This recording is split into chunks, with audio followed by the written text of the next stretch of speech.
ನಮಸ್ತೆ, ನಾನು Gayatri Satyashiva. Welcome back to Polalis kitchen. ಇವತ್ತಿನ ವಿಡಿಯೋದಲ್ಲಿ ನ್ಯೂಟ್ರಿಷಿಯಸ್ ಹಾಗೂ ಆರೋಗ್ಯಕರವಾಗಿರುವಂತಹ ಒಂದು ತಿಂಡಿ ರೆಸಿಪಿ ಜೊತೆ ಬಂದಿದ್ದೇನೆ. ನುಗ್ಗೆ ಸೊಪ್ಪಿನ ಪತ್ರೊಡೆಯನ್ನು ಯಾವ ರೀತಿಯಾಗಿ ಮಾಡುವುದು ಅಂತ ಇವತ್ತಿನ ವಿಡಿಯೋದಲ್ಲಿ ವಿವರಿಸಿದ್ದೇನೆ. ಬೇಯಿಸಿದ ನಂತರ ಇದನ್ನು ಬೆಣ್ಣೆ ಅಥವಾ ಮೊಸರಿನ ಜೊತೆ ಹಾಗೆ ತಿನ್ನೋದಕ್ಕೂ ಚೆನ್ನಾಗಾಗ್ತದೆ. ಅದಿಲ್ದಿದ್ರೆ ಕಾಯಿ ಬೆಲ್ಲದ ಒಗ್ಗರಣೆ ಜೊತೆ ಕೂಡ ತುಂಬಾ ರುಚಿಯಾಗಿರ್ತದೆ. ಬನ್ನಿ ರೆಸಿಪಿಯನ್ನು ನೋಡೋಣ. ಫ್ರೈಯಿಂಗ್ ಪ್ಯಾನಿಗೆ 2 ಚಮಚದಷ್ಟು ಎಣ್ಣೆ ಹಾಕಿ 2 ಟೇಬಲ್ ಚಮಚ ಆಗುವಷ್ಟು ಉದ್ದಿನ ಬೇಳೆಯನ್ನು ಹಾಕಿ ಚೆನ್ನಾಗಿ ಬಿಸಿಯಾಗೋ ತನಕ ಉದ್ದಿನ ಬೇಳೆಯನ್ನು ಹುರ್ಕೊಂಡು ಖಾರಕ್ಕೆ ಬೇಕಾಗುವಷ್ಟು ಒಣಮೆಣಸು, ನಾನಿಲ್ಲಿ 7ರಿಂದ 8 ಹಾಕಿದ್ದೇನೆ.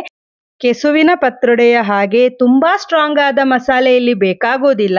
ಚೆನ್ನಾಗಿ ಮೆಣಸು ಗರಿ ಗರಿ ಆದ ನಂತರ 2 ಟೇಬಲ್ ಚಮಚ ಕೊತ್ತಂಬರಿ ಬೀಜ, 1 ಟೀ ಸ್ಪೂನ್ ಜೀರಿಗೆ ಹಾಕಿ ಇದನ್ನು ಸಹ ಚೆನ್ನಾಗಿ ಹುರಿದು ಬಿಸಿ ಆರಿದ ನಂತರ ಮಿಕ್ಸರ್ ಜಾರಿಗೆ ಹಾಕಿ ರುಚಿಗೆ ತಕ್ಕಷ್ಟು ಉಪ್ಪು, 1 ಚಮಚ ಬೆಲ್ಲ, ಚಿಕ್ಕ ನಿಂಬೆ ಗಾತ್ರದ ಹುಣಸೆ ಹಣ್ಣು ಹಾಗೂ 1/4 ಚಮಚ ಅರಶಿನ ಪುಡಿ ಹಾಕಿ ರುಬ್ಬೋದಕ್ಕೆ ಅಗತ್ಯವಿರುವಷ್ಟು ಮಾತ್ರ ನೀರನ್ನು ಸೇರಿಸಿ ಮೊದಲಿಗೆ ಮಸಾಲೆಯನ್ನು ಈ ರೀತಿಯಲ್ಲಿ ನುಣ್ಣಗೆ ರುಬ್ಬಿ ನಂತರ 3 ಗಂಟೆಗಳ ಕಾಲ ನೆನೆಸಿರುವಂತಹ 2 ಕಪ್ ದೋಸೆ ಅಕ್ಕಿಯನ್ನು ಮಿಕ್ಸರ್ ಜಾರಿಗೆ ಹಾಕ್ತಾ ಇದ್ದೇನೆ.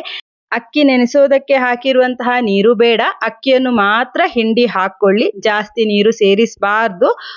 ಎಷ್ಟು ಬೇಕು ಅಷ್ಟು ಮಾತ್ರ ನೀರನ್ನು ಸೇರಿಸಿ ಸ್ವಲ್ಪ ತರಿ ಇರುವಂತೆ ಇದನ್ನು ರುಬ್ಕೊಳ್ಬೇಕು. ಅಂದ್ರೆ ಬನ್ಸಿ ರವೆ ಹದದಲ್ಲಿ ಈ ರೀತಿ ಗಟ್ಟಿಯಾಗಿ ಅರ್ಕೊಳ್ಬೇಕು. ಇನ್ನು ಪಾತ್ರೆಗೆ ವರ್ಗಾಯಿಸಿ ಸ್ವಚ್ಛ ಮಾಡಿರುವ ನುಗ್ಗೆ ಸೊಪ್ಪನ್ನು ಹಾಕೊಳ್ಳಿ. ನುಗ್ಗೆ ಸೊಪ್ಪು ಎಳೆಯದಾಗಿದ್ರೆ ಒಳ್ಳೆಯದು, ಬೆಳೆದಿದ್ರೆ ಬರೀ ಎಲೆಗಳನ್ನು ಮಾತ್ರ ಬಿಡಿಸಿ ಹಾಕೋಬೇಕಾಗತ್ತೆ. ನುಗ್ಗೆ ಸೊಪ್ಪಿನ ಅಳತೆಯನ್ನು ರುಬ್ಬಿರುವ ಮಿಶ್ರಣದ ಅದೇ ಅಳತೆಯಲ್ಲಿ ಸೇರಿಸಬಹುದು. ಜಾಸ್ತಿ ಇದ್ರೂ ಏನೂ ತೊಂದರೆ ಇಲ್ಲ. ನಾನಿಲ್ಲಿ 3 ಕಪ್ನಷ್ಟು ಸೊಪ್ಪನ್ನು ಹಾಕಿದ್ದೇನೆ. ಚೆನ್ನಾಗಿ ಮಿಕ್ಸ್ ಮಾಡಿದ ನಂತರ ನೋಡಿ ಈ ಹದದಲ್ಲಿರಬೇಕು, ಇಷ್ಟು ಗಟ್ಟಿಯಾಗಿರಬೇಕು.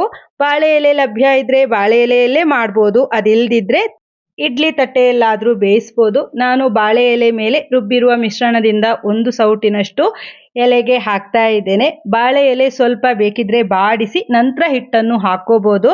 ಎಲೆಯನ್ನು ಮಡಚಿ ಸ್ಟ್ಯಾಂಡ್ ಮೇಲೆ ಇಡಿ. ಮಿಶ್ರಣ ಗಟ್ಟಿ ಇದ್ದಿದ್ರಿಂದ ಲೀಕ್ ಆಗೋ ಚಾನ್ಸಸ್ ಕೂಡ ಇರೋದಿಲ್ಲ.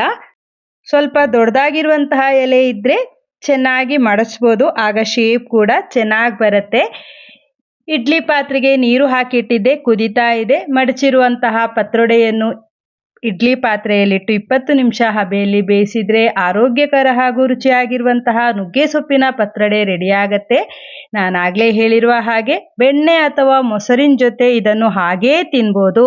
ಸ್ವೀಟ್ ಇಷ್ಟ ಆಗತ್ತೆ ಅಂದರೆ ಒಗ್ಗರಣೆ ಜೊತೆ ಈರುಳ್ಳಿ ಬಾಡಿಸಿ ಕಾಯಿ ಬೆಲ್ಲ ಹಾಕಿ ಪತ್ರೊಡೆಯನ್ನು ಪುಡಿ ಮಾಡಿ ಮಿಕ್ಸ್ ಮಾಡಿದರೆ ಪತ್ರೊಡೆ ಒಗ್ಗರಣೆ ಸಹ ರೆಡಿಯಾಗತ್ತೆ.